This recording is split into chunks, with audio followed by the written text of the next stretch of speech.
we have a unique example here, or a unique problem that we get to solve.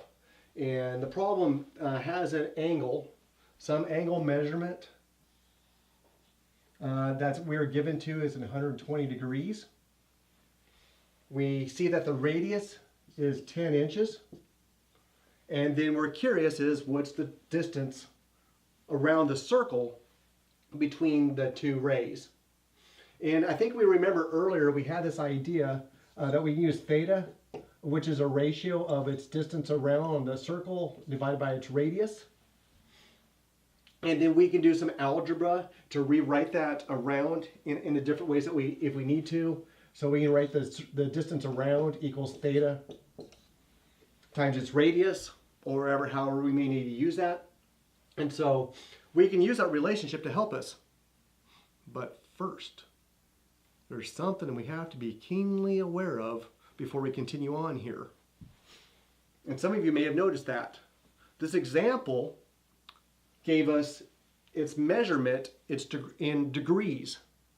And the back of our brain was going, wait a minute, wasn't there something about this relationship here that only worked in radians? And that's true. And if you picked up on that, great for you. If you did not pick up on that, pick up on it now. So that can help you as we continue on. So the idea is that this is a very helpful tool, but it has to be done when we have radians. So somehow we have to figure out, we got to convert 120 degrees to radians. And I think I remember how to do that. I think I have 120 degrees. I can multiply it by that clever version of 1 that we had. And in this case, we need to do pi over 180 degrees.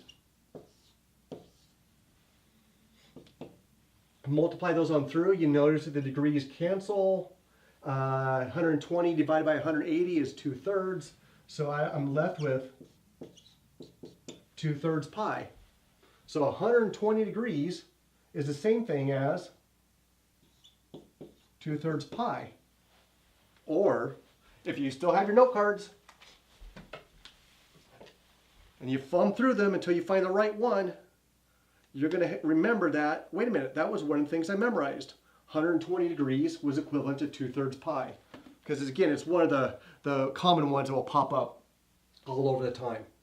So now that I converted its measurement from degrees to radians, I can use this tool that we discovered earlier to help us save a lot of time and work through this problem very well. So we'll go through, that's what I want to find out. I want to find out its distance around.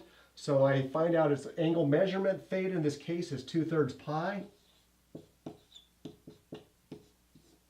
times its radius, which was 10 inches, and just multiply it on out. 2 times 10 gives me, or 2 times pi times 10 gives me 20 pi over 3.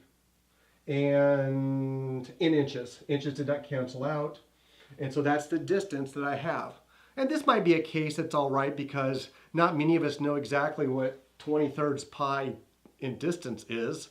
So if you want to crank it out on your calculator and get an approximation, and I think I got, roughly 21 inches is about what that is. So there you go.